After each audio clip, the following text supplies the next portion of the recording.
Hey everybody, welcome to another episode of Tempestade Talk, keeping a local eye on your Seattle Storm, who finally got out of their losing skid. We're going to talk about that. We're going to talk about also some of the things that we talked about over the weekend.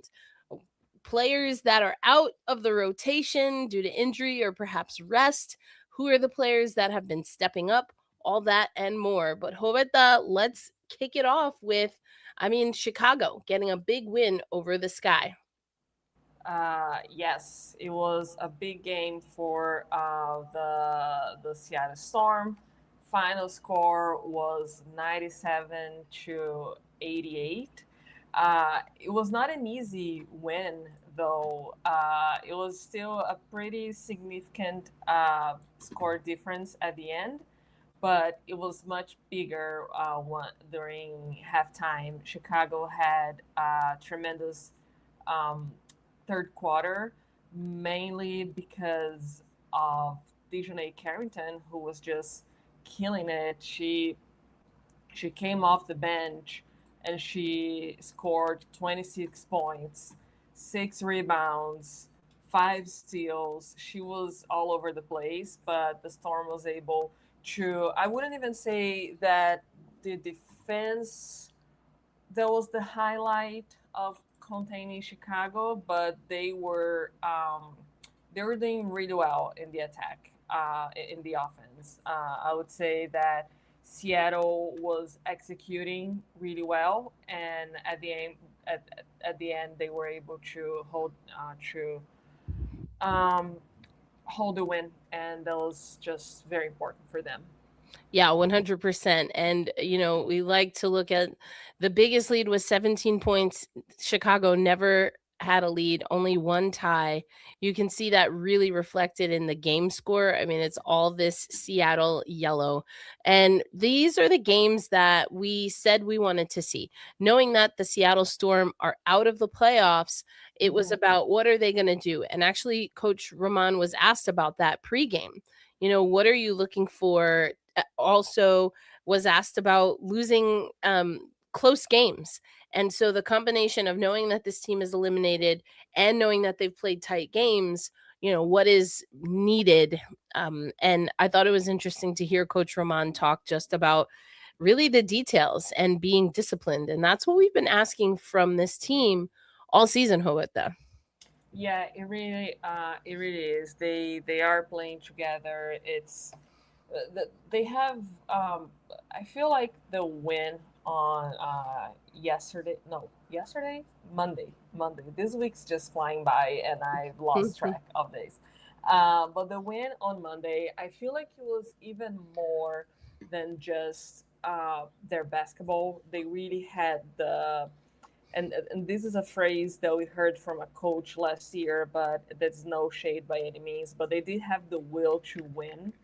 On Monday, I feel that the Seattle Storm that we saw on the court was an excited team. It was a team that was excited to play.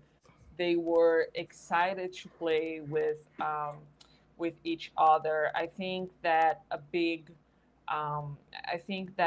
for Taylor, I think her last name is French. In French, it would be Thierry, but Terry, Taylor Terry. Uh, Wait, something's happening here. Sorry. A song started playing. Did you hear it? A song started playing because I was on the ESPN box score. So Terry had was able to show up and score some points for the team and contribute um, significantly for her role. So it really was a showing of players who've been wanting to step up with also um, Jordan Horston. So it was a team that really wanted to win. I think that was the main thing that we saw on Monday. I mean, I've watched every game of this team. We have seen from worst to best of what this can be. I'll say that it was far from being the worst game, of course. It was also not their best game. I wouldn't say that it's the best game they've had. It was not the most beautiful game, but they were playing in a way that it worked. And yesterday, it seemed like it was more about the hustle than trying to do something, And uh, yeah, we're gonna talk about things that we talked about post game, but for now, that's where I'll end. Yeah, I think, as you mentioned, Taylor had a big game, also got over 20 minutes. Still low minutes for Awafam, which is something that we talked about on our last episode. But Zia, Seattle let Zia cook, which is also what we talked about on Sunday's episode. Again, and like you mentioned, we'll talk about some things post game, but something that we mentioned, Hoda, is that okay, is this just giving Awa a little bit of rest? Is this really just getting Ezzy some run because she's been in and out of the lineup? Is it a little bit of both? How much of that is a Seattle Storm thing versus maybe considering what is coming up in just a few weeks in the World Cup? But you mentioned post game, so let's talk about that. I mean, what were the vibes here? Like you said, a win, you'll take it. There were some great things and still a lot to improve. So what were the vibes from the team post game? A lot of, I would say, a lot of relief. A lot of, we have seen wins, and honestly, I remember that loss against the Wings, I think about 2 months ago. Mm-hmm. It seems like they were more excited after that loss than the win yesterday. And not because they are not happy about winning, but because this time they needed that relief of a win, And Mm-hmm. I can't remember if it was Jordan, or I think it was Jordan who said that they were fed up when they asked, like, I think Percy asked what was different from previous games, and Jordan said we were just fed up. We really wanted to win, and Mm-hmm. they won. And I think that this was I feel like Monday was really about, I have to go do my job and do it well. I Yeah. need a win so I can keep going for some motivation.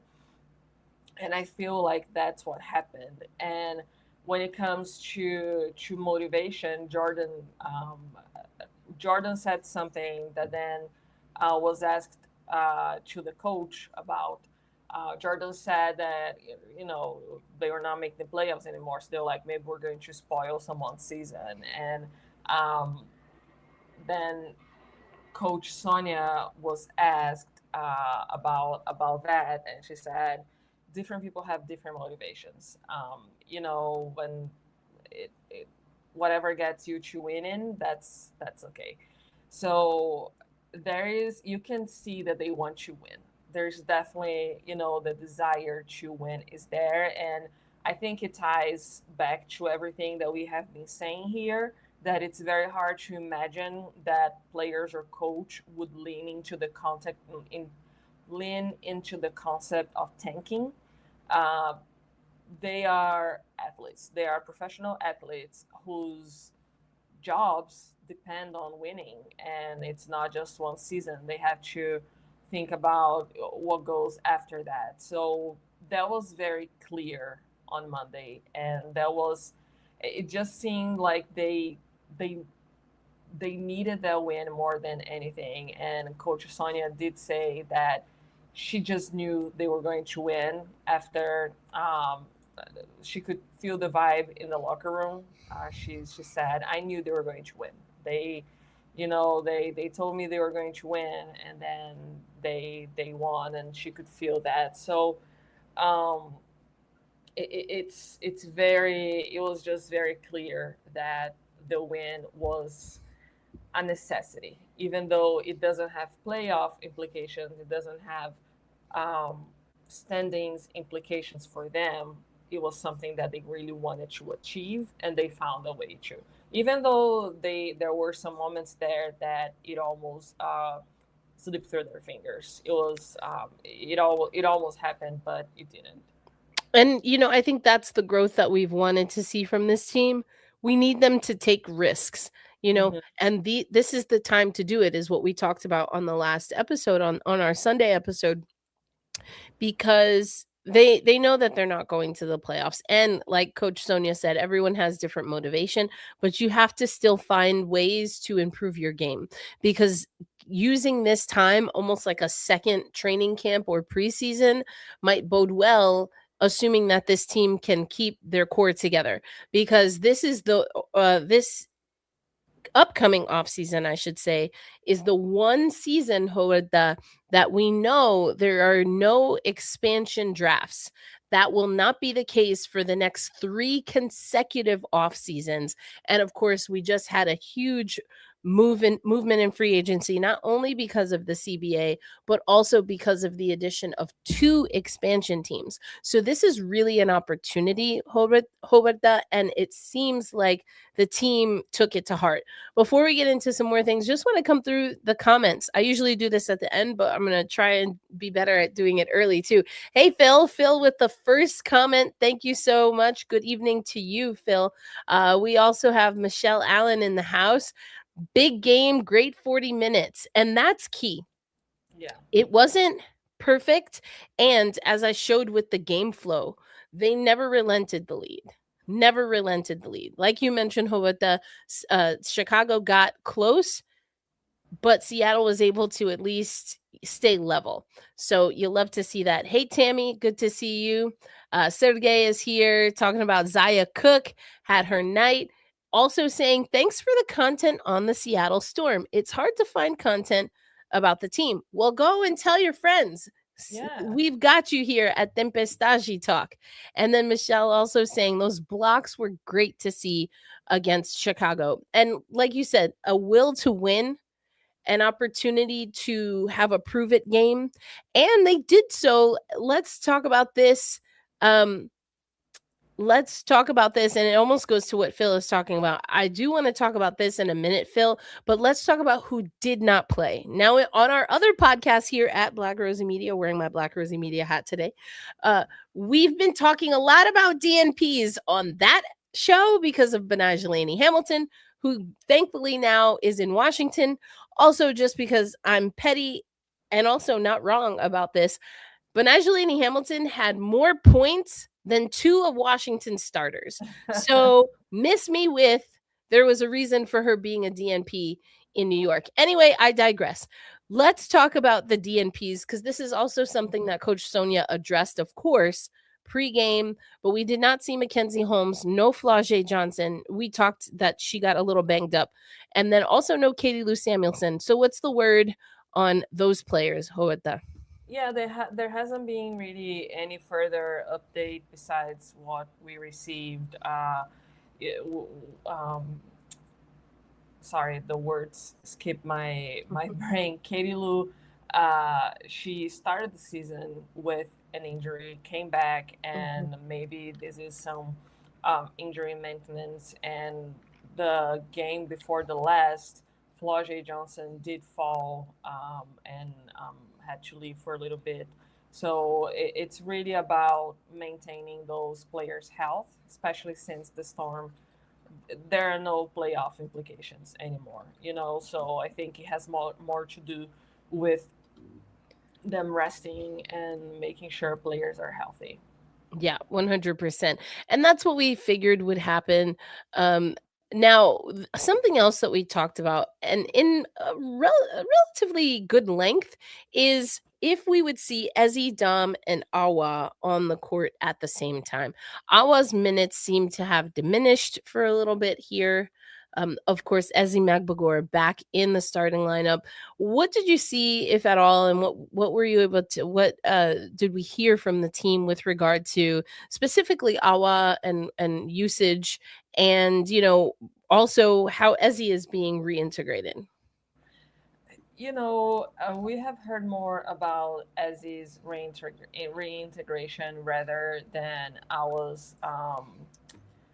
our receiving less minutes, which is very significant when we look into her splits.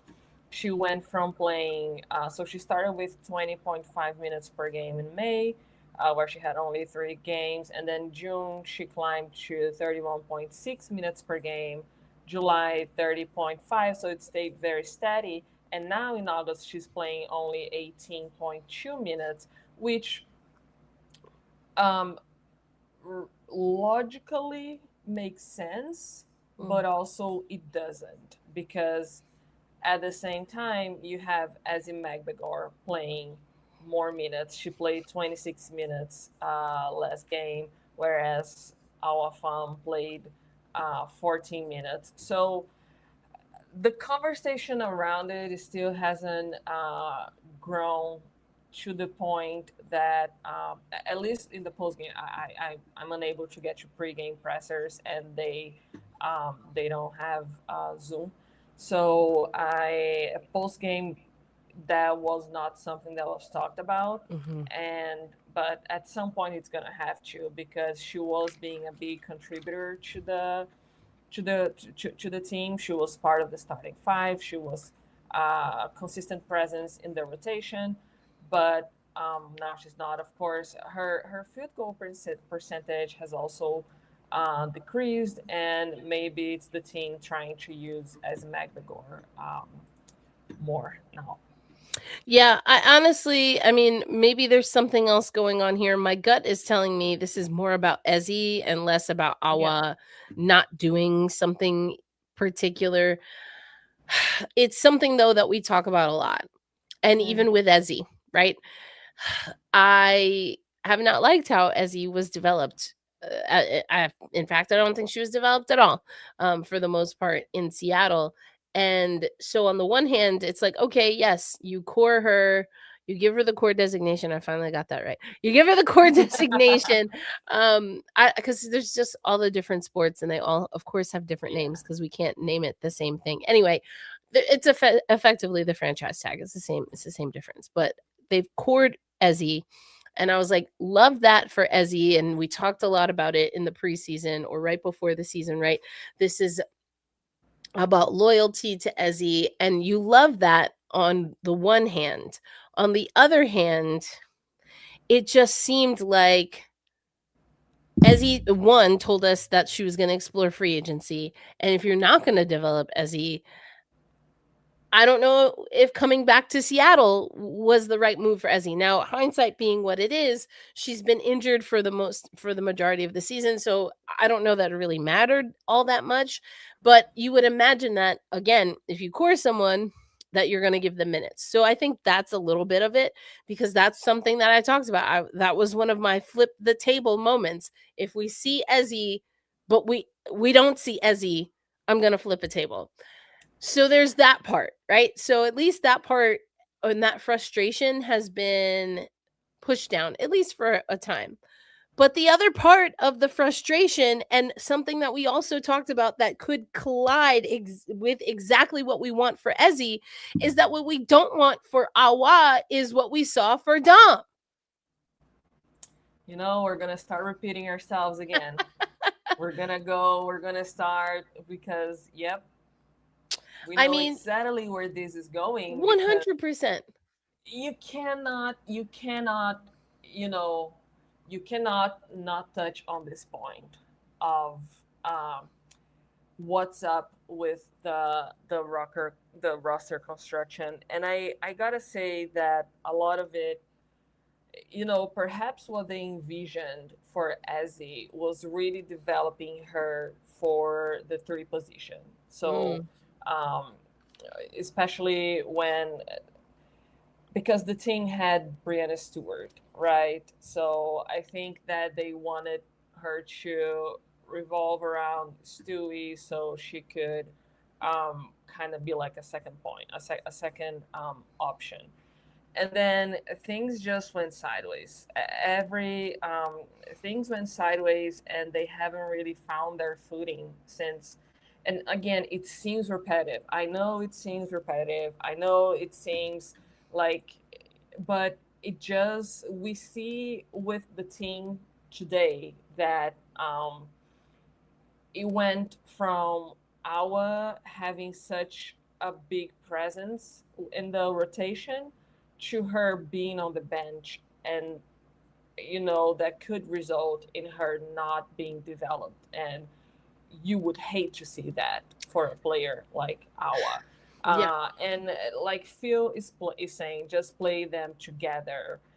I agree with you. And even if there was something to lose, Still feel. you can learn to develop those players for more roles. Ezzy, I think, is in her fifth or sixth season. So okay, let's keep Ezzy with her bread and butter. Let's just keep her doing what she does.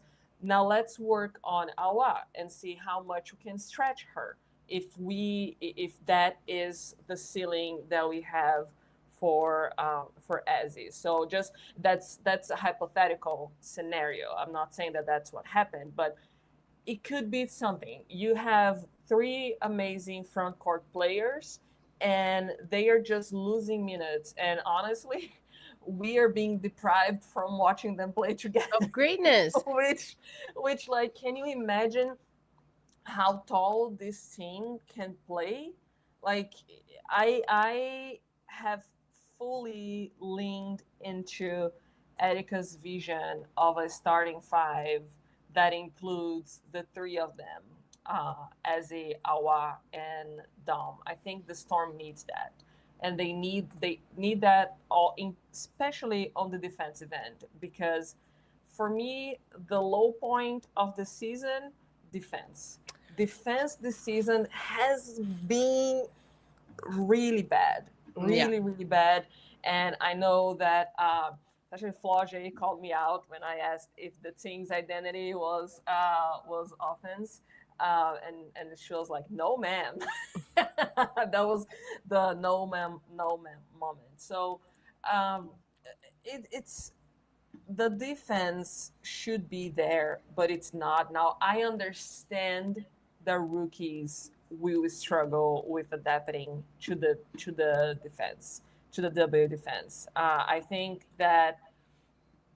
do think that Dom did adapt really well, and she I mean, yesterday against Camila Cardoso, she just shut down Camila, and Camila wasn't really able to fully produce until the end of the game.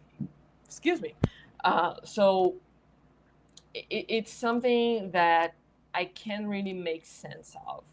And now that there is literally nothing to lose, why not? Now I of course there's also, we could lean into they are saving Awa for the World Cup. As is also playing the World Cup. Dom is also playing the World. I mean, France and Spain haven't announced their rosters, Officially, but yeah. we know. So Dom is also playing the World Cup. Awa is also playing the World Cup. Ezzy has just come off an injury and she's still recovering, so it would make more sense for her to rest if someone needed to be rested. We're seeing your inbox, Erika. Oh, sorry. I'm getting I'm getting something, our PDF ready for y'all. Yeah, no, All of our just secrets. yeah. I was like, I assume you don't want us checking your email. So I think that that's the part that we go back to what happened in the previous seasons, which is, what are you doing and what's your goal? Um, After, in the post game press conference, I did ask Sonia Raman. She said different people have different motivations. So I asked her, "What is your motivation?" And she said it's building the championship foundation. And she mentioned the whole championship culture that the Storm has in its history. Um, so, uh, you know, to build that championship foundation, it doesn't make sense to build it without Awa being one of the foundations, one of Yeah, the pillars of that foundation. I It agree. has to be, uh, with all respect to Ezzy, but the pillar of the Storm, the two pillars for the Storm future are Awa and Dom. Your They are 2 the and your ones. 3 pick. Yeah, yeah. So I you mean, have to lean heavily on that, and but they also, the Storm put themselves in that situation in which they're paying 1.3 or 1.4 million to Ezzy, and you can't just not play $1 million player. So, uh, what's happening there? Yeah, and so I What want to are come they? to some comments here because Michelle is asking if Ezzy is back 100%. I think the answer is probably no. I don't think she's played enough games to realistically see her as 100%. And so, on the one hand, for the sake of the Storm, given that they're eliminated, it doesn't make sense, but it kind of does. What do I mean? Do we need Ezzy to be quote unquote successful this season? Well, I guess that depends on what your definition of success is. The team is already eliminated, so that's done. If Ezzy is part of the future of this organization, then getting her incorporated with the other pieces, you would think you would want to do that. But my gut is really telling me that this is more to build Ezzy's confidence as compared to what Sergey is saying. Did Awa Fam hit a rookie wall? Her confidence is off. She needs that Spanish team so bad. And this is why we keep talking about it. Yes, as Huerta alluded to, we talk about this pretty much every episode. And with all due respect, they just snapped their longest losing streak. What else did you want us to talk about? You know? um but this is the big question, and this is the question that also brings us to another trend or a topic that we talk about a lot is where is the confidence that we have in the front office to push the right buttons at the right time? Yeah, Because I don't know that you have to choose between Ezzy and Awa, given that this team is already eliminated. Why is that a choice that's being made? I agree with you. It doesn't make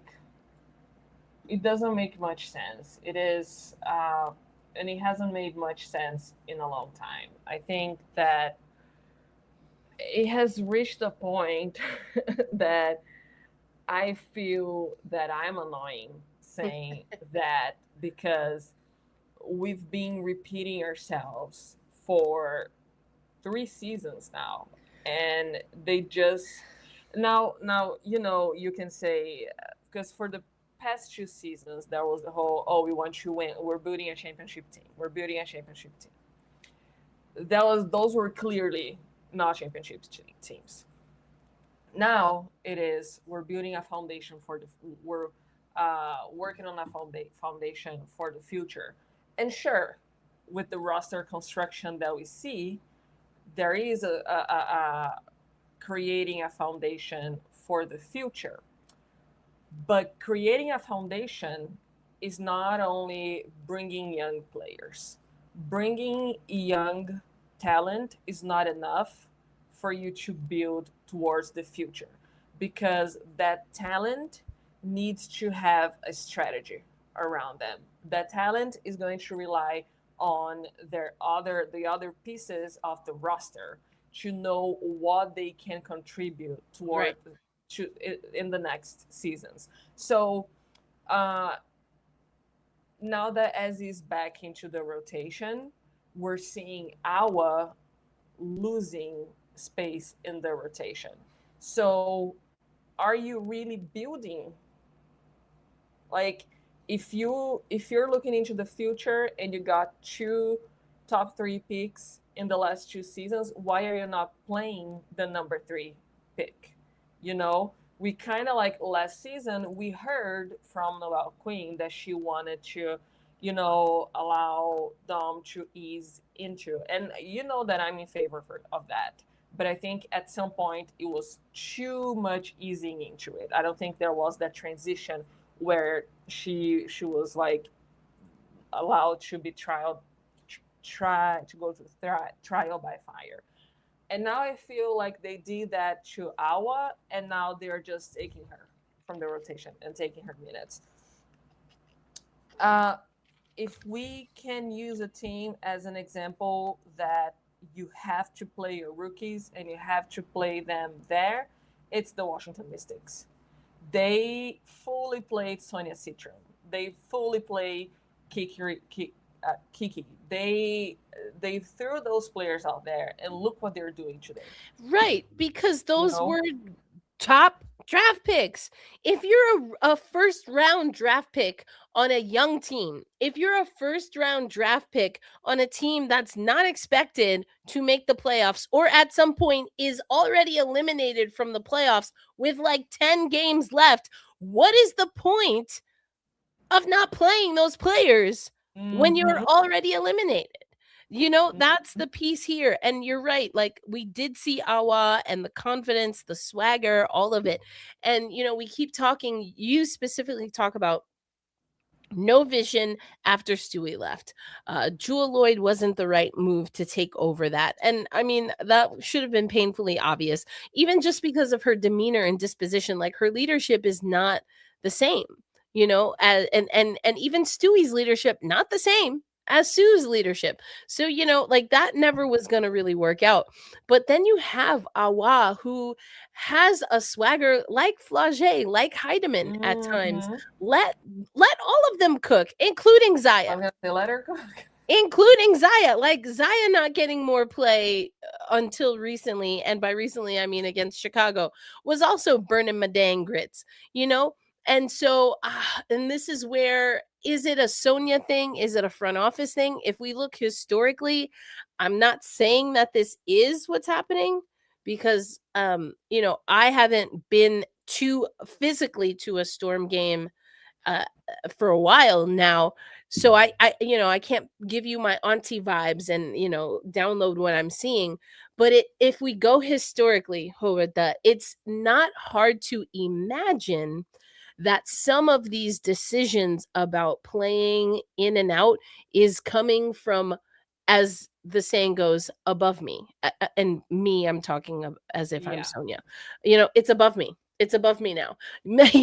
Like, it's not hard to imagine that that could be the case. But then it begs the question, why is that a decision in a season where you are already eliminated? So, okay, even if the front office was maybe a little more involved earlier in the season, okay, cool, tight. Why is that happening now?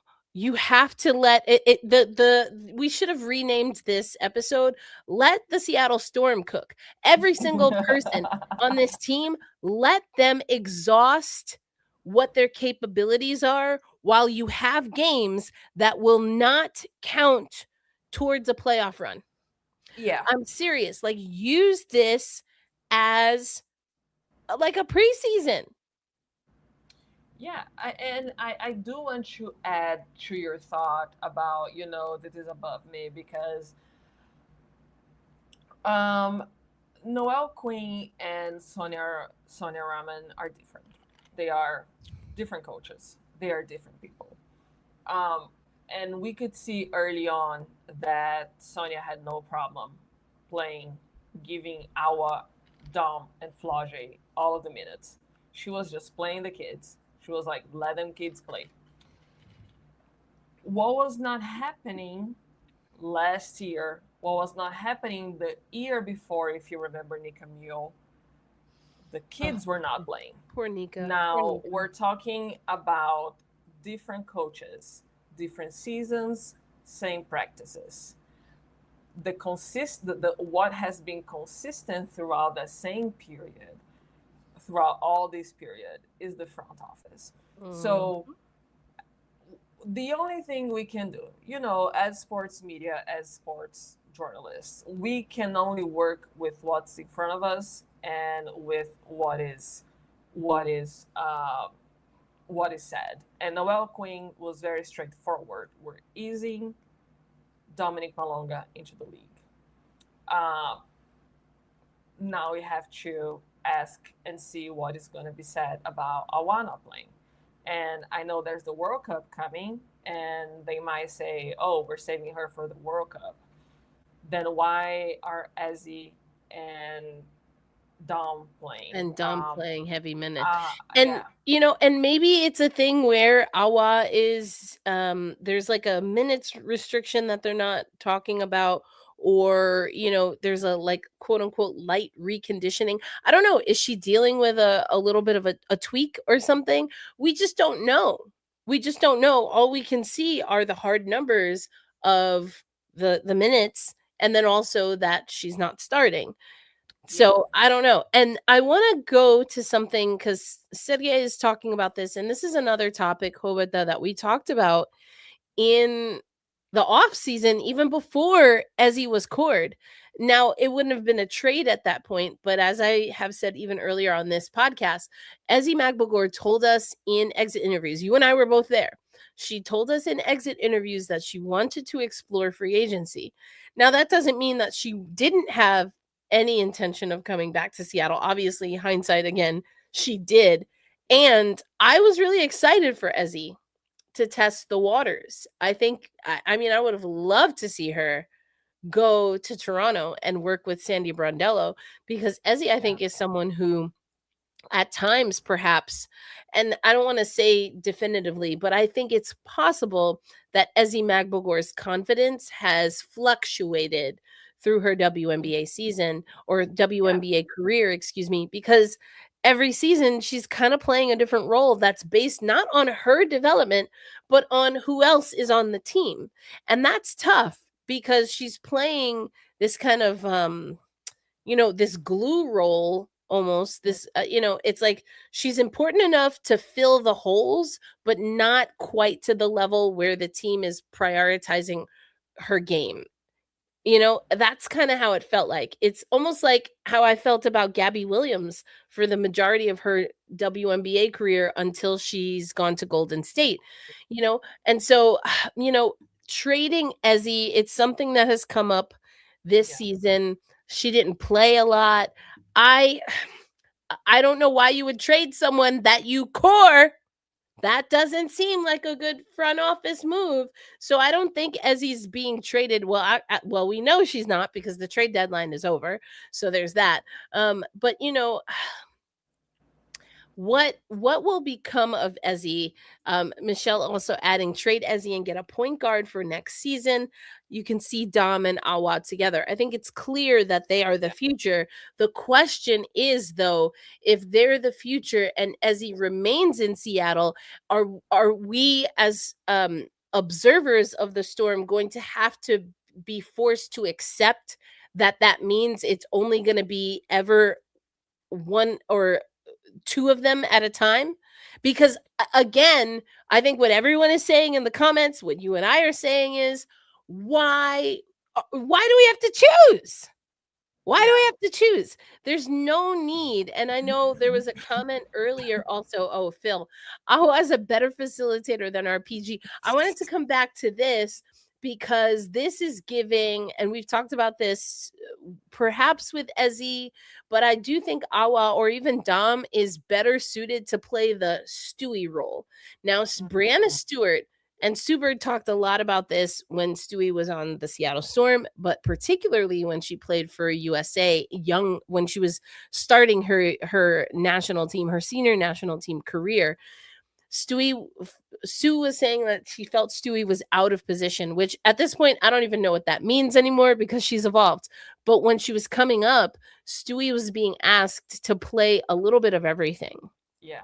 And now it's her calling card. So it's worked out for her. But there are times, and Sue was talking more about, what does that mean and how can she dominate the game, as I recall. I would argue, as someone who really loves watching Brianna Stewart's games, obviously now she's in New York, I wonder if that flexibility, and someone mentioned something about positionless basketball, which I want to get back to, but the way that Stewie plays positionless basketball and then the important role that she's played on any WNBA team that she's on, it almost does a disservice. And I hate that, because if you really watch basketball and if you focus on like the fundamentals of basketball, how people impact basketball on the ball and off the ball, I don't understand people who question Stewie as one of the greatest, certainly to play right now. Oh my Certainly God. to play right Why now. would anyone question that? But they do. And I think it's because Stewie does everything that she does for the most part flawlessly, effortlessly, and unassumingly. She almost falls under the radar if you don't realize that, Stewie's not shooting 3-pointers well. Well, are you watching what she's doing defensively? because Mm-hmm. there's no one on New York that plays defense better than Stewie.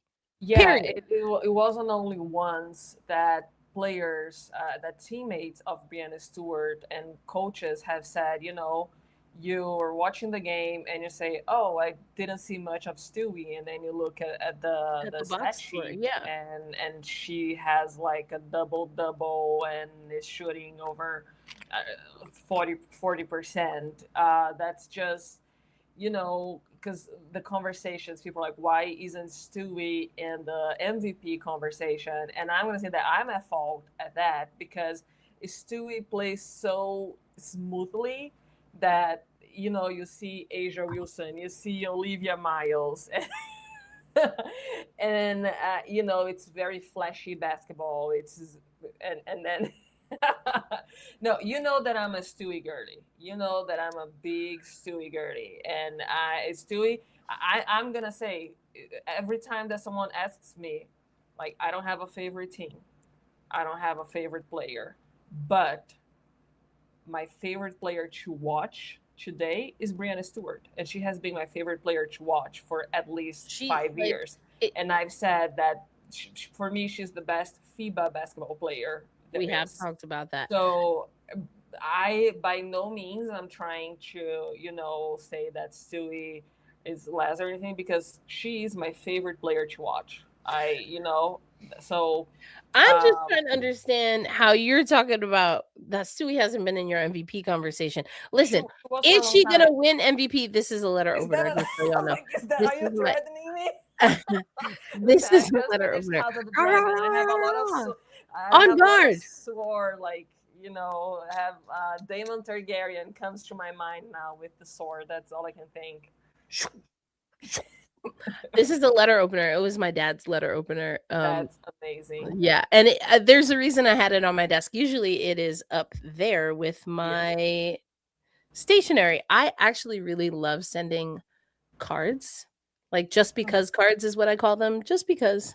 So I have a bunch of them right there, and usually this is here. But I That's have this for a reason. It has nothing to do with the Seattle Storm, but it has something to do with a goat. And I'm going to use the letter opener in a little bit. But anyway, so it was just here, so I grabbed it. But listen, Stewie absolutely should be a part of the MVP yeah. conversation. Does that mean she's going to win MVP? I don't know.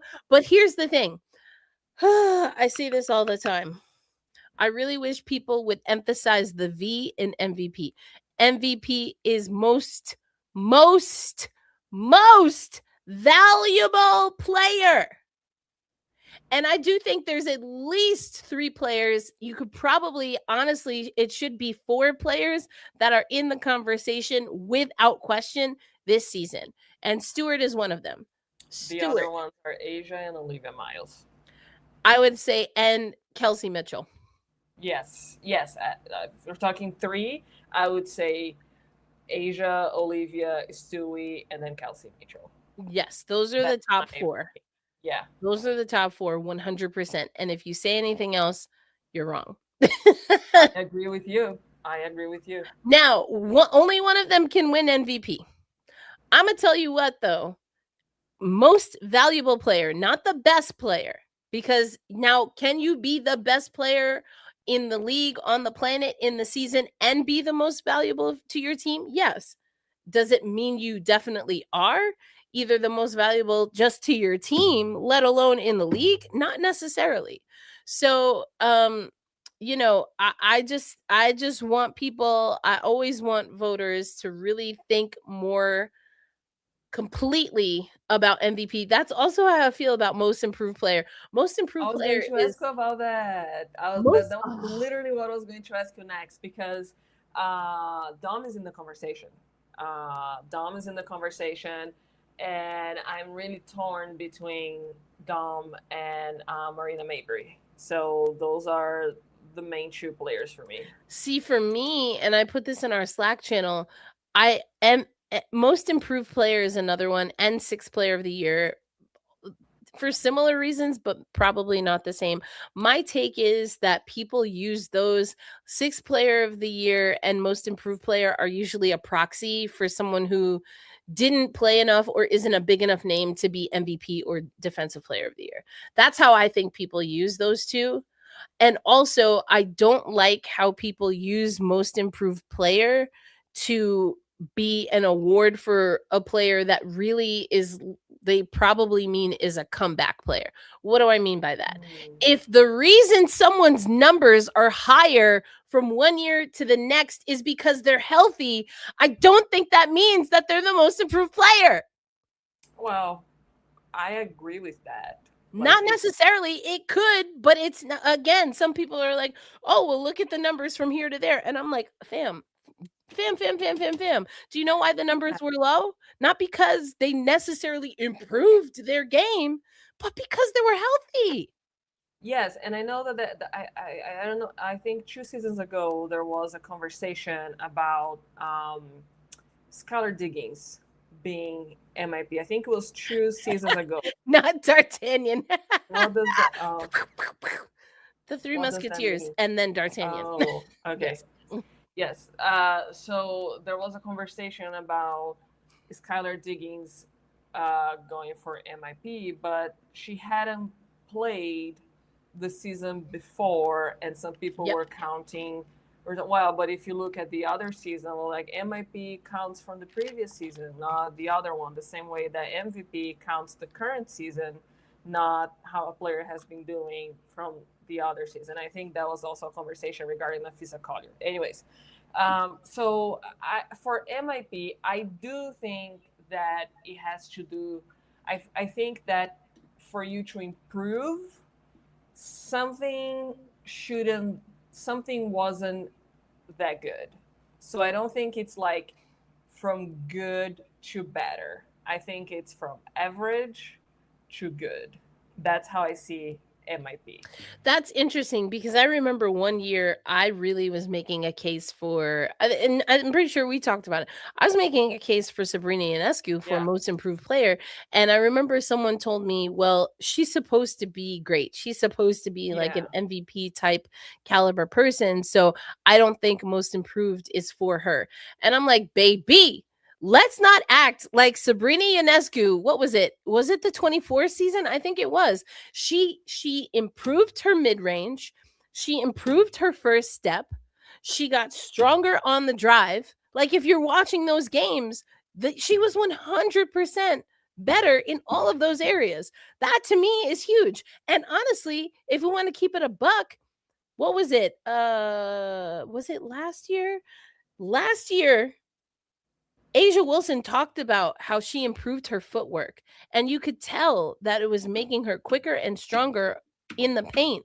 She focused on that. Another thing that A'ja Wilson, and why she's in the MVP conversation again, or one of the reasons why, is because now you have to guard her on the perimeter. A'ja Wilson didn't have a 3-point shot like that last year, or the year before that, or the year before that, or the year before that. So what do you mean that she can't qualify for MIP? I think that it's because you expect every player to improve somehow. Because when you look, Paige Beckers has improved in a lot of things for her game, so I wouldn't say that Paige Beckers is a candidate for MIP. Early on, I would even consider her for the MVP, but now I think that she falls into like probably 6 or 7 in the MVP race. So because early on, before the All Star game, I thought she had a case, but now I don't think so anymore, and it does have a lot to do with how the Wings are playing. Anyways, I agree with Tammy on this one. Tammy saying, I know Dom is in the conversation, but I don't see her as MIP. She's getting playing time this year, and people are paying attention. I said this last year. I said the Seattle Storm messed around and ruined her chance potentially for Rookie of the Year by not playing her. And maybe I even said, because I feel like this is something I would do. We'll have to play the tape again.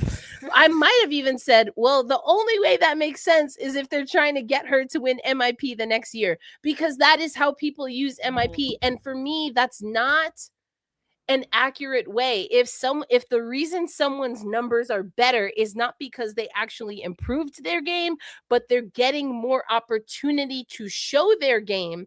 So I think that you have to take that into consideration. So for me, a player that went from, you know, one team to an expansion team and they have an expanded role, does that immediately make them a part of the MIP conversation? I would say no. But you know who I do think needs to be a part of the MIP conversation, and to me fits the brief, fits what the award is intended or what it literally says? Caitlin Chen.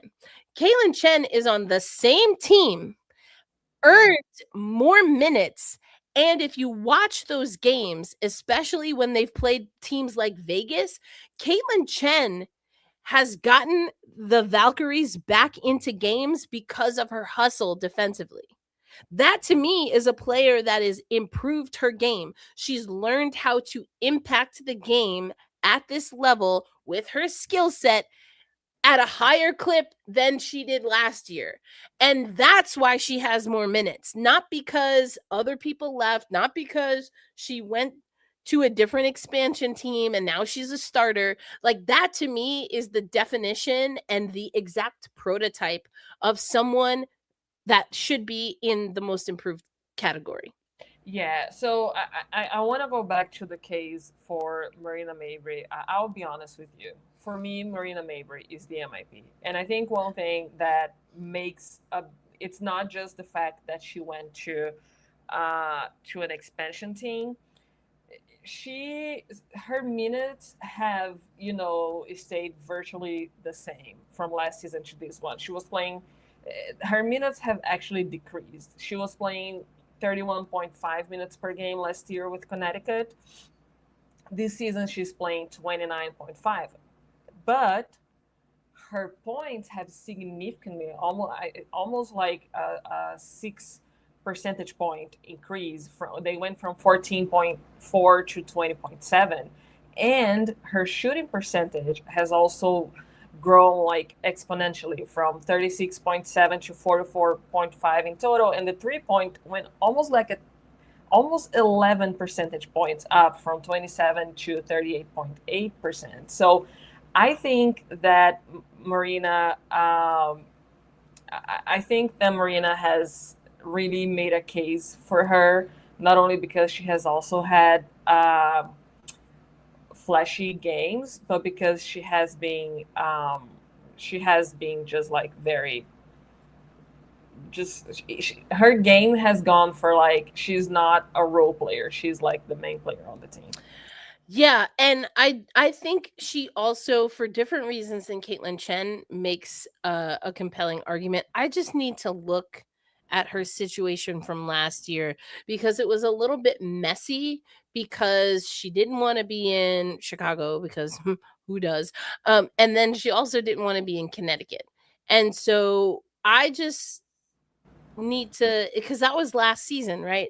I just want to look at that again, and I hear what you're saying. I'm not against it. And by my standards, I just want to see how much I think the circumstances off of the court and her not really wanting to be on any of the teams that she was on, how much did that start and stop with her impact her game?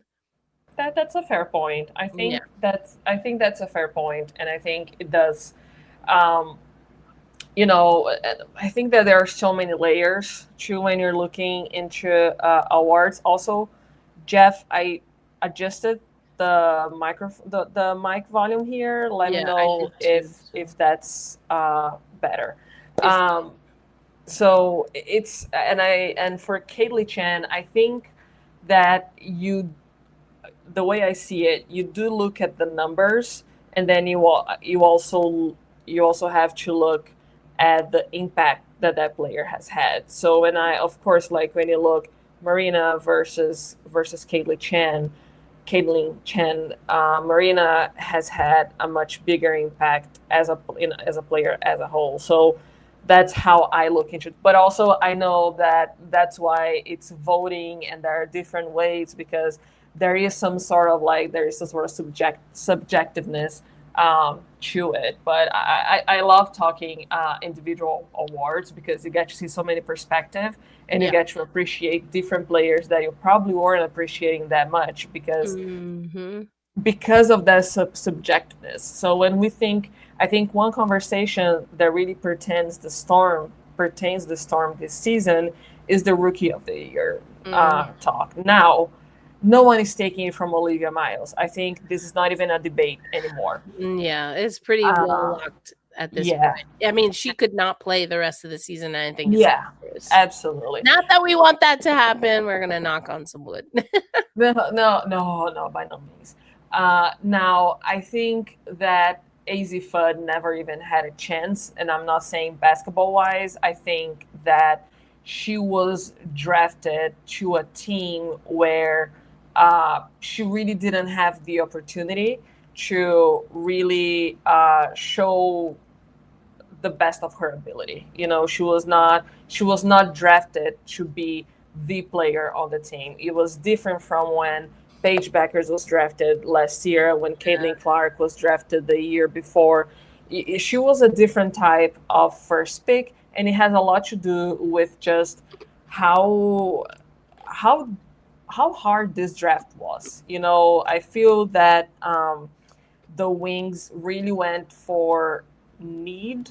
Like they shopped for bigs in free agency so they could bring another guard looking into the future.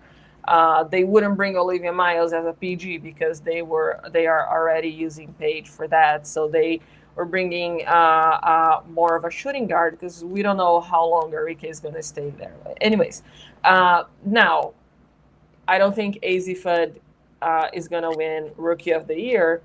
And I think that Flaugier and Awa, now Awa is having less minutes, I think the three of them are on the same level for the Rookie of the Year conversation when you take Olivia Miles out of it, because also Olivia Miles have been a beneficiary of the circumstances, and that's not to say that she's not that good.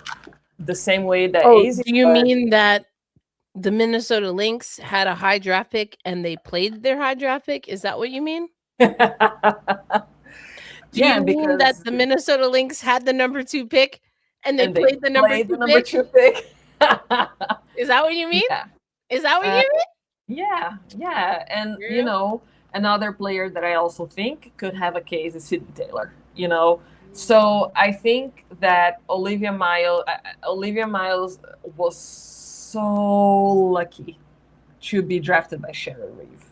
And again, I'm not saying lucky as in like, oh, she would. No, I think that she was ready for it, and the circumstances really she embraced the opportunity that was given her. That's it. She was ready for this she met the moment, and that's and she's winning Rookie of the Year because she played such an important role for the Lynx when they were out of their main star, and now that Fee's back, she continues to be relevant to their rotation. So is your drink over? What is that? It's a A super curious. blackberry mojito. Yes. Mm. So I had a meeting with the owner, the founder of Mood Brew, which is a local Ooh, Tulsa company here. Also got a nice koozie, which I love. nice. So these are they use plant derived terpenes Oh, to create. wait, I had to Google that. Yeah, check out Mood Brew. I love these things. They're super light. They're not too sweet.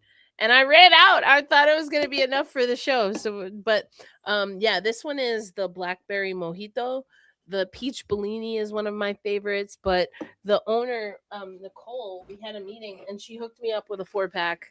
Look at that. Ooh, what are the Peach Bellini. This one, I That's haven't tried fine. these two yet. No, I have tried the cherry lime. I haven't Ooh, tried the raspberry vanilla. I And love let a me citrus. tell something to you. This one, the Paloma, oh my gosh. Oh my God. So I have a party to go after here. And it's Latina Latinx cowgirl party. Let's It's go. it's at this place called Cowgirls here in Seattle, and it's by this queer women oriented thing, and they are gonna have their first Latinx night, and I'm like, am I gonna have the energy to go? Because yesterday it was 9 p.m. and my skincare was done. I was in my pajamas. I was in bed. So today I'm gonna try to be young and go out after here. And I wasn't going to drink. Get I you some might mood not brew. drink, but now I saw Paloma. I saw Mojito. It's a Latina I'm gonna cowgirl make sure we night. get you some because these are actually bomb. I'm hoping that we can partner with Mood Brew in some ways, in some fun I'm ways, on the especially website here. to see like It's so good. It's so good. Honestly, I think you know that I have been a bartender in a former yeah. life, and also I did get a bartending job in Tulsa right before the Paris Olympics because that Mm, is a recession-proof job. Okay? yeah. Be no one People had are people will always need a drink. But these, so I love these because they're non-alcoholic. And although they use terpenes, it's just plant terpenes, not necessarily THC, because a lot of people think of Mm, terpenes because they are present in THC and CBD. But this is non-psychoactive, non-psychedelic, um, all natural terpenes, and but what's also really cool is that if you wanted to elevate it with your favorite spirit, you absolutely could because it's super light. mhm. Highly recommend. So yeah, get you some mood brews to set the vibes. Anyway, okay, Jeff asking, this is interesting. Switch Olivia Miles and Flage, what happens win wise? Seattle wins a lot more games. Yeah, yeah, you I know. mean, she's a stronger facilitator, and that was something that we've seen in the comments and that we've talked about. Natisha Hiedeman, I think, is doing what she can do. Flage is not really a point guard, I don't think. No, Flage's not a point guard at No. all. No, no. That's not necessarily what you're expecting. I like what Jade Melvin gives. I like what Natisha gives, and I think you need a true point guard. And that's something that Seattle's still going to have to figure out because I just don't see this team with the talent that they have in the front court being able to be successful if they don't level up when it comes to the backcourt. And that's tough to say because I think T is great in Seattle, but it's Hmm. just you have to know your personnel. And we knew that it was a bigger role that she was going to play in Seattle, and that's why she came to Seattle, and we're excited to see it. And I think she's done a great job. How many times has she scored a personal best, like a career Oh, high? I Heidman. Oh, Yeah, it's at she least had 3, hit like 2 twice. or 3 Yeah, times, right? yeah, At least. And I think I'm probably selling her short of a few games, but yeah. I mean, because that's we need this team, I should say, because I am not on the Seattle Storm. The Seattle Storm needs her to score, Yeah, but they also need her to facilitate. yeah, yeah. And I'm laughing because I saw Michelle's comment saying that we keep her laughing, and we mentioned Natisha Heidman. Natisha Heidman You did started you mentioned a it. run club today. Like That's a run awesome. club. That's Look, awesome. hold I mean, on. I'm not a runner. I'm not a distance runner. No, Like, I'm I not run to the see, bus. You know what I'm saying? I Matt. run to catch the bus. I Look run. at her. Look at her. Wow. Now Amazing. check this out. Look at look at this. Oh my goodness. She she was just like it I wish I could spend like 1 hour inside Natasha Hyman's head because everything that It's comes great up out of there. there is It's golden. great up there. You never know what's next. It's I just think vibes, and that's what I'm saying. Like, I'm not saying this to yeah. be mean. I No. don't want it to come across as like an indictment on her game. Her game is very specifically good for Seattle, and Seattle needs more than what is Fine. available in the backcourt right now. I mean, it's Yes, just that's just the truth. that's true, and I think that coming into this next season with the free Still agency. gets me. I only run out of necessity. Like, am I being chased? Okay, I'll run. Am I playing softball? Okay, I'll run, but I don't do that anymore. Am I playing basketball? I might run, but also I'll probably just be the floating guard at the top of the key. There's people made up something in Brazil that's called beach basketball, and you just like pass the ball around and throw it to a basket. I've become a running person recently. Oh, that's cute. I've become like a sports person. I have a weightlifting competition this weekend. I do know you be doing your competitions. I love that for you. Yeah. I need Anyways, to find my next thing. It's not gonna be running, T. Thank you so much, and I don't see that for me. Now cycling, I do bike. I cycle. Like, it's way too hot in Tulsa to do that now. Like, I woke up I was already up. It was 7 o'clock and it was already 89 degrees. oof, Jesus Christ. Yeah, I hit up the AC about half an hour before the pod started because it started getting hot in here. Anyways, I do want to say that in terms of like with the free agency coming and Mm. with the way that Natisha Hiedeman has been playing, I would say, I hate that I'm going to say this. I do hate that I'm going to say this. But perhaps it would be more beneficial for the Storm to trade Ezzy directly for a point guard.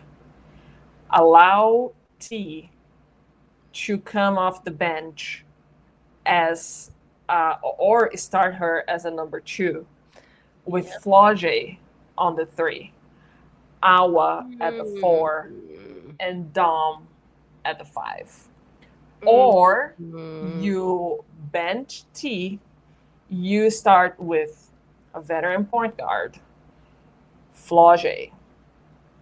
Now, as is not in the picture, so Jordan Horston, Awa, and Dom. So I could see that. I think that Natisha Hiedeman coming off the bench for even for the point guard, or coming off the bench for number 2, which is what she did in Minnesota. In And we Minnesota. saw her do it really well. And someone being a bench player, second unit player, is not detrimental. There is that's why there's a sixth woman award. There's a lot of value in that. I mean, Dearica Hamby, Ellie Quigley. Ellie Quigley has won sixth woman of the year how many times? So so I think that would be the best case scenario for the Storm. You go for a veteran point guard. You put T, because T is a combo guard, right? She can be number 1 and she can play position number 2. So, and yes, she can still cook. We are seeing her cook a lot this season. She has been the Storm's saving grace at many times. No one can say that Natisha Hiedeman is not a good player. No one can say that Natisha Hiedeman is not an important piece for a team, because it's about setting her up. And she has everything, with Connecticut, with did you play Chicago? I'm not sure, but Connecticut, Minnesota, and the Storm, she has shown up. But that's not the thing, is that the role that she's playing now is not what the Storm needs the most from her to win.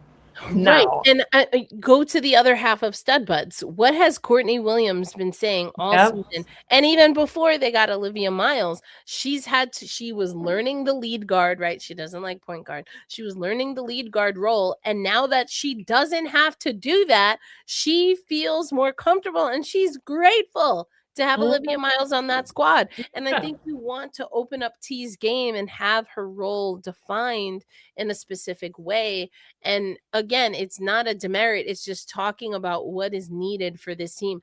Not Roberta giving an option, because when you said Flauge at the 3, I was like, I don't know about all that.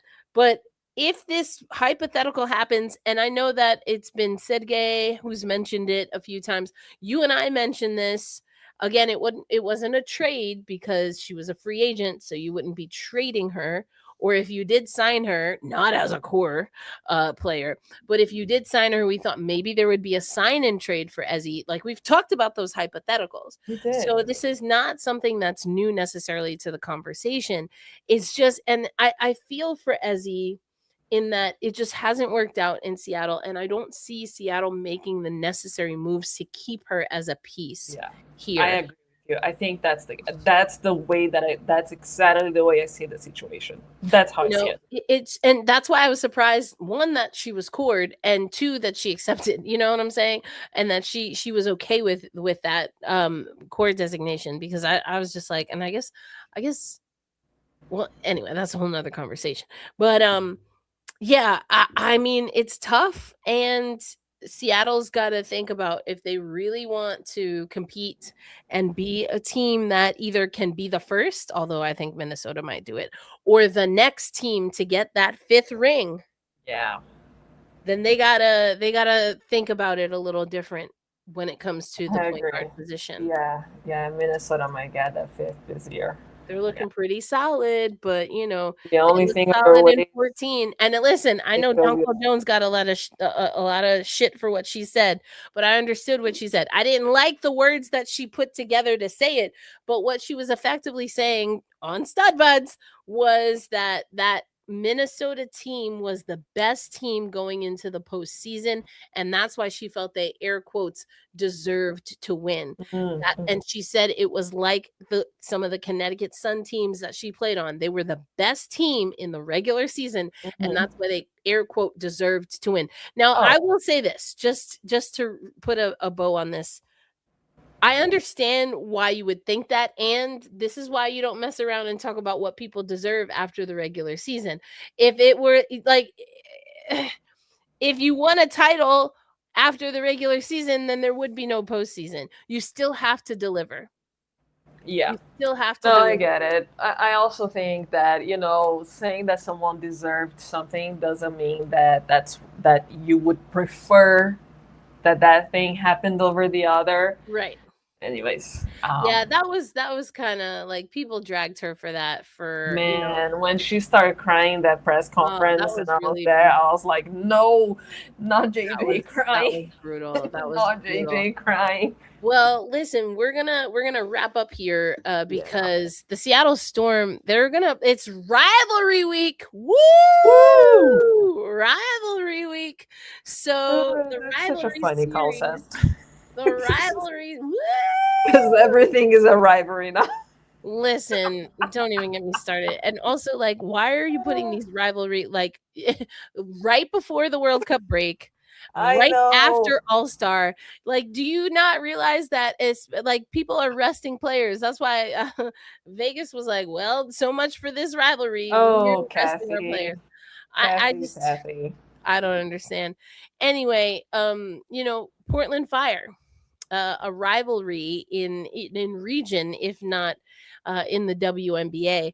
And let's look at these games because they've played the Portland Fire a few times already, obviously this season, and they have been pretty close games, but it's been all Portland.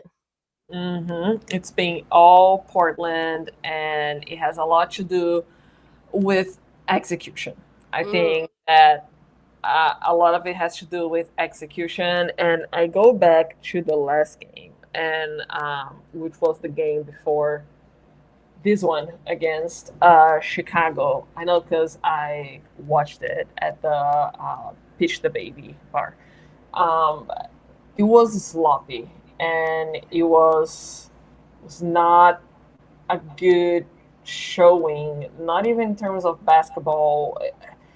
Their body language was just not there. It seemed like sloppy, and that's what I didn't like about their last game against Portland. If they want to win, they need to show up the same way that they did against Chicago, which is, we want to win, we're going to win, and Portland Fire, a game against the Portland Fire for the Storm is a winnable game. I think that they can win against I the would Portland agree. Fire. I would So agree. it's truly up to them, and keeping and just being disciplined. That's the word. They need to be disciplined. That's the word. For me, for them, for the Storm to beat Portland on Friday, they need to be disciplined. That's my I would take. agree. I would agree 100%. Also, they have to be able to close out the game. We've talked about this before. Portland is a very good team, or they have been at times in the season. If you keep the game close in the fourth quarter, late in the fourth quarter, they'll steal the game from you Yeah, Carla because Lee. they have the will to win. Mm-hmm. They have the drive. It's like, don't keep it close because we'll mess around and play Mrs. Steal Your Girl. So Yep. I Yep. think, also the the transition game or eliminating the transition game is always key. So what does that mean? Live ball turnovers, but just turnovers overall, like second chance points, rebounding. Mm, yeah. All Rebound. of those things I think go into discipline. They have to play well. Is that I always forget English. Sometimes it's play well. Sometimes it's well. You have to behave well or good. Anyway, they have to play well from beginning to end. Yeah, They can't. 40 They minutes. can't. Yeah, they have to play well all the 40 minutes. That's I would that's the agree. thing for me. Discipline. I would agree. Let us know in the comments what else will have to happen. Also, we've talked about the World Cup, what is or is not happening with regard to rest. When I'm not showing my my Inbox. email, yes, my email inbox. What I was trying to get to is that we have a guide for the FIBA World Cup. So we want you to check this out. The way you can get this directly to your inbox um, is by subscribing to the Women's Basketball Roundup. So if you take a look at this guide, it has the rosters, the schedules, the coaching staff, including two married couples that could go head to head in the knockout stage, the World Cup history, uh, the WNBA connections. So how many players from each of the 15 teams are playing across how many nations, and NCAA connections, as well as some fun facts. So if you want to have access, subscribe. You can subscribe as a free subscriber or one of our paid subscribers. Either way, you will get access to this guide. If you do, though, subscribe at our premium level, then you'll get access to the Excel sheet, which we update live and in real time. The field guide, the PDF version, we update when the newsletter comes out, which is twice weekly, straight to your inbox. So definitely check this out. There's a lot of really cool nuggets in here, a lot of history. If you like knowing the history of women's basketball, we share some of that history in this guide. The World Cup has been going on for women for quite some time. Very long. Yeah. And it's actually, if Um. I'm not mistaken, the Soviet Union / Russia, USSR, depending on the year, that has the most consecutive wins, not Yes. the United States. And there is a little trivia thing that I always love to mention. Mm, Only four countries have won the FIBA Women's World Cup: that's correct. United States, Mm-hmm. Soviet Union, Mm-hmm. Australia, Mm-hmm. and Brazil. Brazil. And Brazil won the World Cup in Australia, and Australia won the World Cup in Brazil. Of course. 2006. Of 'Cause course. that was the year that I fell in love with women's basketball. The I love FIBA that. World Cup in Brazil, 2006. I love that. Lauren Jackson, Penny Taylor, same team. Man, 2006. Those were the days. Those were the days. You mentioned Penny Taylor. Well, she's married to what a lot of people consider the GOAT, right? One of the goals for sure. Well, that's why I had the letter opener, people. because Whoa, that's yes, really cool. the Phoenix Mercury also subscribes to the newsletter. I'm going to put the link here. Oh, are you gonna open it? Show the whole I screen. am. I am. So make sure you subscribe to our newsletter. And if you stick around, I know Phil is saying goodnight. If you got to go, Phil, no worries. But if you want to stick around, I'm going to open this box. So it'll be like a legitimate unboxing here. But I told you there was a reason I had my sword out, my desktop sword. And that is because I don't know. I don't know where my I'm a Star Wars person, so every sword for me is a lightsaber. wah, wah, wah, wah. I'm letting my nerd out here because I've already mentioned House of the Dragon. Now Star Wars. Star Wars. All right, let's see what's in Favorite. here.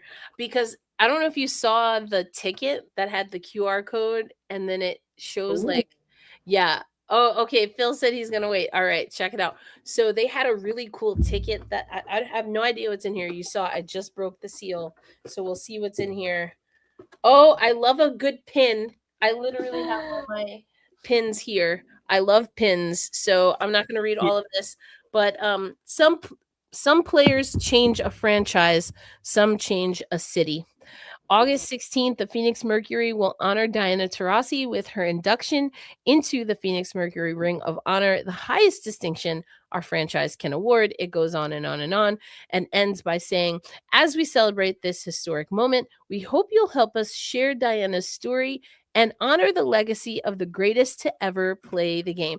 I will say, like, Phoenix is leaning in, okay? They are definitely leaning in. So I'm so grateful that they shared this with me. The box. The OG Mercury logo Yeah. and Tarasi logo. Mercury. Mighty Mercury. So yeah, they got it. The Ring of Honor has both logos on there. Oh, that's cool. And also now my mailing address. It's not, don't worry. This is for the Yeah. office. So I think so. you can't find me. Y'all can't find me. All right. And here is the t-shirt. Oh my god, it's so pretty. It's really nice. Hold on, let me do this. Oh, it's beautiful. It's very beautiful. And then the other side. I am very jealous right now. It's very beautiful. Are they gonna sell it? I don't know what I'm gonna do with it. I mean, it's got the DT. Like, come on, this is dope. That's really cool. That's the front, right? The one This with is the front. Yep, with and her then front. this is the back. Yeah. Oh, that's really cool. I like the colors. Well done. Well done, Phoenix. Cool. Well done. I actually do have like a bunch of, so like, you know, when you're a media voter, sometimes they'll send you like packages and stuff. Actually, do I still have it? Yes. I still have some of the random stuff. And I started doing this for our Patreon, but like I got this last year from the Seattle Storm, a keychain. Yeah. Mm-hmm. So usually I just kind of keep these, but Mandalorian guy. Usually I keep these. I don't really wear them or anything like that. So what I think we're gonna do again is some of these little tchotchkes that were given. I'm gonna do them as giveaways to some of our subscribers to the newsletter. Yeah. You know, people who are on our YouTube channels and are commenting. So we'll get that started. I started doing that a few years ago, but I stopped after a while. But I have literally like a whole dedicated like storage bin to things that have been given to me that I just don't use, you know, and I want to have them go to a good home. So we'll have to see. But also sometimes I just put them in my background, like the Unrivaled inaugural season ticket. Have that here. Yeah, I'm looking. I have my Fuego bobblehead. So sometimes you know you got to keep some stuff for decoration, but yeah, I have all this. The more reason, all the more reason to subscribe to our newsletter. Oh, I have the Sue Bird Final Flight, the Final Flight one. I like I it. think I was still working. That's nice. Oh, it's like a photo book. Yeah. of Subert. sick. The introduction was by Kevin Pelton. Nice.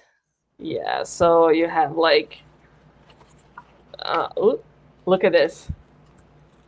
Baby Sue. Wow. Wow. Oh, cool. It's like, So I know Yacht that New season York. ticket, look, season ticket holders. God, I might have a few more in my. I haven't. There's a lot of stuff that I haven't unpacked yet from my other house, which maybe I should also unpack in therapy. But I'm sure there's a lot of there's a lot of WNBA things that I have some t-shirt. Look at this, Kalina Mosquito Louise. She is good friends with Stewie. She stay at Stewie's Yeah, house. they're best friends. Yeah. Look, the two of them. I remember that. I think I was at that game. Yeah, you were. Oh, Everett. I do not Yes, miss that those was in days. Everett. I knew. I was like, I was Yeah. at that game. That was the first time that we year. met. One more year. Yeah. Yeah. Oh man, yeah. That's really awesome. Cool. That's awesome. So I can't speak for her with that, but I know that every once in a while I have like extras of these that I don't know that I even want to wear this. It's like super nice. I'm very grateful though to Phoenix for sending it. So but yeah, all the more reason to subscribe. The newsletter, I'll put the link in here again. You get our FIBA guide. And subscribers and people who engage with us on YouTube, you'll get first dibs when I start giving away these tchotchkes again. Lots of t-shirts, some cool stuff, some super cool stuff. So anyway, that'll do. Eagles brother. We're about to leave, and now you're coming in with a hot take. Dominique Malonga, already a top 5 front court player in the league. 20 years old and already averaging 17 points per game, and she's not even in her prime. Okay, I think top 5, I need to think about it. It's Asia Stewie, right? Oh yeah, 100%. Fee. Asia. I said Asia Stewie Fee. Oh, I didn't hear Asia. Okay, yes. Asia Stewie Fee.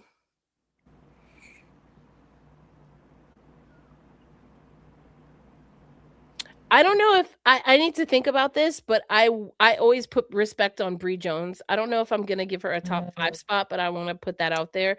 I think she's criminally underrated.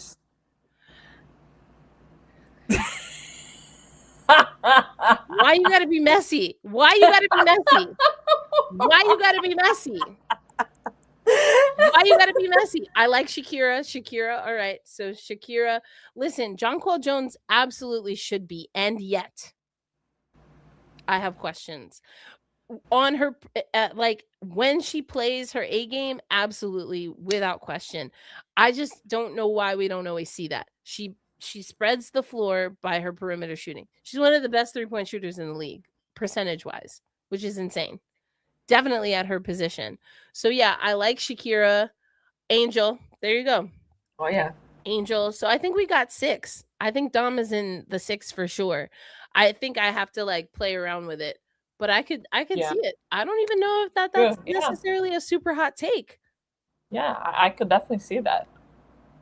Well, something that we will have to talk about on our next episode of Tempestade Talk, keeping a local eye on your Seattle Storm, and every once in a while bringing out swords to open gifts for the Phoenix Mercury. I just always love this, and now it's mine. And I'm like, yeah, we've had some interesting stuff here in this podcast. Just today, there was opening the like the finger thing. Like, come on, man, that's super cool. We had a Kelsey Plum whiskey tasting. Yes. Here, where you confirmed that you are fruity, like the drink. Yes, exactly. That kind of fruity. It's we got jokes too. We're funny. We have a good time.